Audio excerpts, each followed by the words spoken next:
Hello friends, कैसे हैं आप लोग। स्वागत है आपका मेरे चैनल फाइनेंस का ज्ञान में। दोस्तों, जान के बहुत खुशी होती है कि अपने 300 सब्सक्राइबर पूरे हो चुके हैं और आप लोगों के कमेंट्स आते हैं बहुत अच्छे अच्छे, और आप लोग बोलते हैं कि आपको मेरी वीडियो से काफ़ी मोटिवेशन मिलता है। तो इसके लिए मेरे बहुत गर्व की बात है कि आपको मेरे वीडियो देख के अच्छा लगता है। तो थैंक्स फॉर इस मेरे दो तीन सब्सक्राइबर ऐसे हैं जो कंटिन्यू मुझको कमेंट करते हैं। उसमें से एक है अपने जो भूषण भाई हैं, और अपने अभिलाष पांडे भाई हैं, और अपने शमीम भाई हैं। इनके कमेंट्स हमेशा मिलते हैं और मुझको ही मोटिवेट करते हैं आपके सवाल, आपके क्वेश्चंस। तो थैंक्स फॉर इसके लिए। मैं चाहता हूं कि आज मैं आपके क्वेश्चंस के आंसर दूं, जिसमें आपने मुझसे क्वेश्चन पूछे हैं कमेंट के जरिए कि आप कौन सी जैसे भी है। तो मैं पहला क्वेश्चन लेता हूँ श्रीधर भाई का। श्रीधर भाई क्वेश्चन है कि सर, कौन सी कंपनी में जल्दी सिलेक्शन होता है। तो इसका जवाब है दोस्तों कि श्रीराम फाइनेंस में आप ट्राई करेंगे तो आपका जल्दी सिलेक्शन होगा, क्योंकि श्रीराम फाइनेंस ज़्यादा एम्प्लॉय लेती है। उसका मार्केट भी बहुत बड़ा है और उसको काम करने के लिए ज़्यादा लोगों की आवश्यकता होती है, और वहाँ पर जो प्रक्रिया है, जैसे काम है, उसके लिए उनको बहुत ज़्यादा एम्प्लॉयर लगती है। क्योंकि श्रीराम फाइनेंस का काम भी बहुत हार्ड है, क्योंकि आपको फाइनेंस और रिकवरी दोनों एक साथ करनी पड़ती है। तो क्या है, जो मेहनती लोग होते हैं, जैसे आप जैसे लोग हैं जो वीडियो देखते हैं, जो मेहनती हैं, जो कुछ करना चाहते हैं, वही लोग टिक पाते हैं। बाकी आलतू फालतू लोग वहाँ पर नहीं टिक पाते। तो वहाँ पर हमेशा वैकेंसी रहती है, और ज़्यादा ट्राई श्रीराम में कीजिए तो आपका जॉब अवश्य लग जाएगा। सेकंड सवाल है युगभूषण भाई का। सर, मैं 38 साल का हूँ, क्या मैं फाइनेंस कंपनी में जॉब कर सकता हूँ। दोस्त, बिल्कुल कर सकते हो। बस आपको अपना पिछले कंपनी का आपको एक्सपीरियंस सर्टिफिकेट जमा करना पड़ेगा, क्योंकि अभी आप 38 के एज के हो गए हैं। तो आपको फाइनेंस कंपनी पहले यही पूछेगी कि आप पहले क्या करते थे।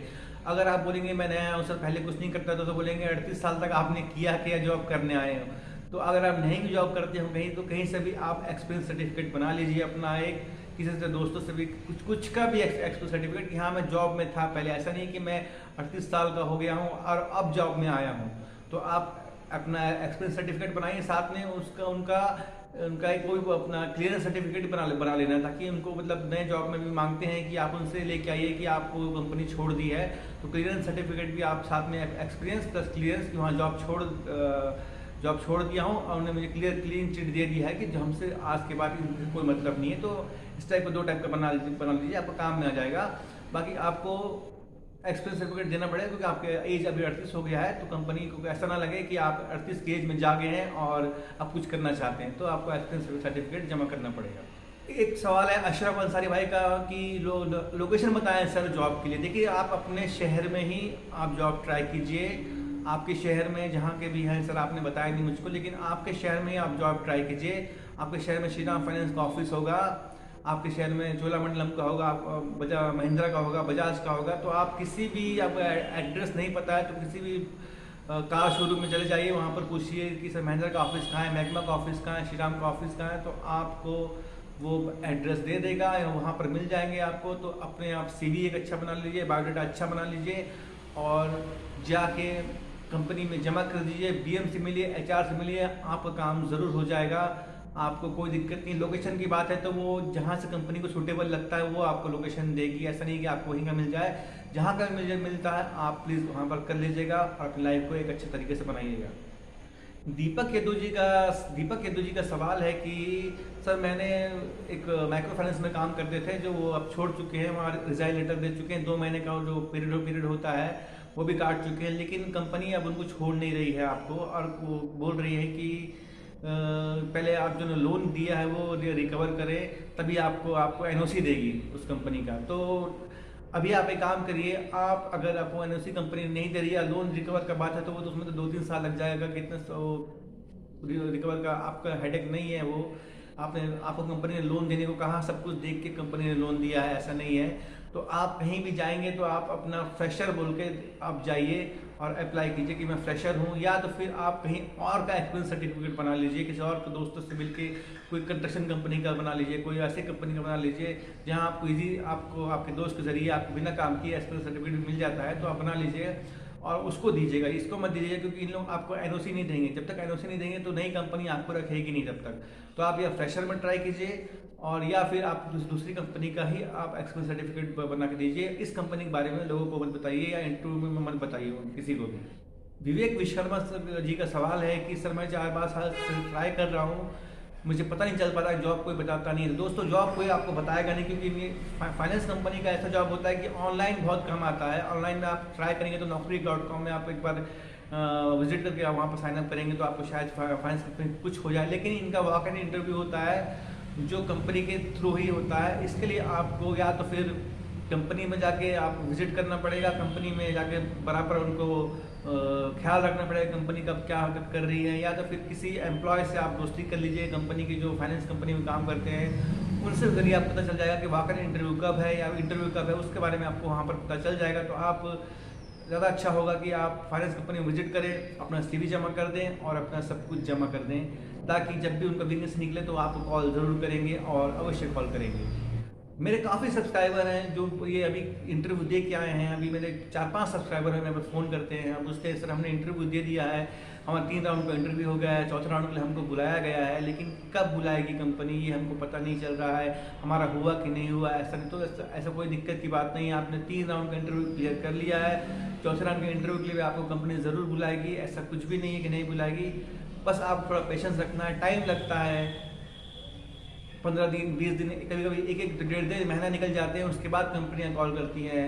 हम भी जब जॉब करते थे तो कोई इंटरव्यू दे के जाता था बाई चांस, तो कंपनी उसको 2-3 महीने बाद जब रिक्वायरमेंट रहती है तब वो करती है, लेकिन करेगी तो आपको ही करेगी, जिन्होंने इंटरव्यू फेस किया है उसको ही जॉब में रखेगी। ऐसा नहीं है किसी ने इंटरव्यू नहीं दिया है उसको वो जॉब पे रख लिया। वो जॉब जब टोटल उनका पूरा प्रोसेस हो जाएगा तो वो आप ही को जॉब में बुलाएगी और आप ही से मतलब रखेगी। जो जिसने वो एग्ज़ाम दिया है, जिसने उसका इंटरव्यू दिया है, तो वो आप ही से मतलब रखेगी, आप ही को कॉल करेगी। तो डरिए मत, इसमें कॉल आएगा, थोड़ा लेट होगा, 1 महीना 1.5 महीना लग जाएगा, लेकिन कॉल अब आपके पास अवश्य आएगा। तो इसमें टेंशन लेने की बात नहीं है, आप बने रहिए तब तक। अगर और फाइनेंस भी होता है तो वहाँ भी इंटरव्यू दे दीजिए, एक साथ 2-3 फाइनेंस में दे देंगे तो आपका कहीं ना कहीं आराम से लग जाएगा। तो दोस्तों मेरा इसमें कई बार नेगेटिव क्वेश्चन भी आते हैं कि इतना पैसा नहीं होता है, इतना पैसा नहीं होता है। मैंने हमेशा बोला है दोस्तों कि सिर्फ सैलरी बेस पे आप काम करोगे और इंसेंटिव बेस पे काम करोगे तो ज़्यादा पैसा नहीं कमा पाओगे, आपको एक्स्ट्रा इनकम डालना ही पड़ेगा। जैसे मैंने कल ही एक वीडियो डाला था बजाज फाइनेंस के ऊपर कि महीने के 25 से 30 हज़ार रुपये कमाइए, लेकिन आप सिर्फ सैलरी और इंसेंटिव पे ही रहेंगे तो आप महीने का 10-15 से 20 हज़ार ही कमा पाएंगे। 25 से 30 हज़ार कमाने के लिए आपको बजाज फाइनेंस का इंश्योरेंस बेचना पड़ेगा, मोबाइल इंश्योरेंस हो गया, टीवी इंश्योरेंस हो गया, ये सब आपको बेचना पड़ेगा, तब आप जाके 25 से 30 हज़ार रुपया आप कमा पाएंगे। और ये कमाना बहुत ईजी है, इसमें कोई बड़ी बात नहीं है। आप जिसको मोबाइल दे रहे हैं आपसे वो इंश्योरेंस ज़रूर खरीदेगा, ऐसा कुछ नहीं, उसको इंश्योरेंस लेता ही है आदमी। मैंने कितने बार मोबाइल लिया है, मैं इंश्योरेंस तो लिया ही लिया। मोबाइल आज में इतने महंगे हो गए हैं, फूट जाए टूट जाए, अगर उसमें 1500 का इंश्योरेंस होता है तो क्या बुरा होता है। इस प्रकार आप जब भी आप मोबाइल सेल करें या फाइनेंस कंपनी में जाएँ तो सेकंड हैंड कार के पीछे जाएँ, इंश्योरेंस के पीछे जाएँ, आप सेकंड हैंड गाड़ियों में डील करें, तो इस प्रकार आप महीने के 50-60 हज़ार या 30 हज़ार 35 हज़ार कमा सकते हो। लेकिन सिर्फ आप सैलरी और इंसेंटिव पे रहेंगे तो आप महीने के 15-20-22 तक हज़ार तक ही कमा सकते हैं। तो मैं हमेशा कहता हूँ कि जैसे मैंने कमाया, जैसे मैंने किया कि सैलरी और इंसेंटिव तो मुझे मिल ही रहा है, लेकिन मैं एक्स्ट्रा और क्या कर सकता हूँ। तो मैंने सेकंड हैंड गाड़ियों का काम किया, इंश्योरेंस का काम किया। तो सब आप एक अच्छे सेकंड हैंड ब्रोकर से आप कॉन्टेक्ट कर लीजिए जो गाड़ी खरीदी बिक्री करता है, तो आपके पास गाड़ी का रिकवरी आएगा।